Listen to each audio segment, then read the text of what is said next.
3개월 전 쿠팡 새벽 로켓 배송을 해오던 40대 택배기사가 심야 배송을 마치고 집에서 숨졌습니다. 유족은 쿠팡 CLS가 택배기사에게 직접 업무 지시를 내리는 등 과로사의 책임이 있다며 쿠팡 CLS 대표를 중대재해처벌법 위반 혐의로 고소했습니다. 정현우 기자입니다.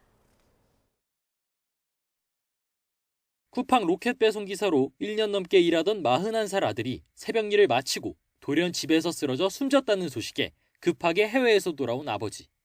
아이 넷을 키우면서 힘든 내색 하나하나던 아들의 생전 업무 강도를 전해 듣고 억장이 무너졌습니다.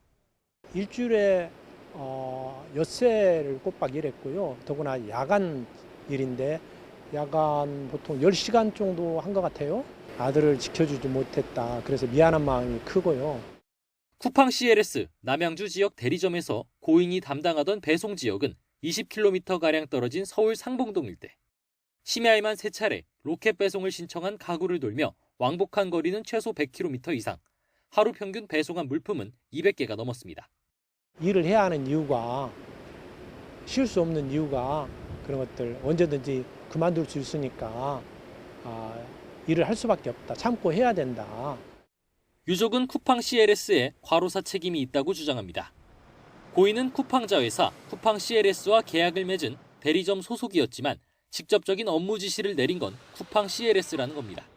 정 씨는 택배 차량을 몰아 나가고 들어오는 시간, 그날 가지고 나가는 물품 개수도 빠짐없이 쿠팡 CLS 담당자에게 보고해야 했습니다. 다른 지역 물품까지 배송해달라는 쿠팡 CLS 측의 추가 업무 지시엔 알겠다며 개처럼 뛰고 있다고 답한 기록도 있습니다. 또 반품을 회수해 오라거나 고객이 내놓은 배송용 가방을 챙겨오라는 등 구체적인 지시도 이행해야 했습니다. 아침 7시까지 일을 마치지 못하면 구역을 회수당할 수 있다는 압박 속에서 일을 해야 했습니다. 과로사의 원인과 책임은 쿠팡 CLS에 있습니다.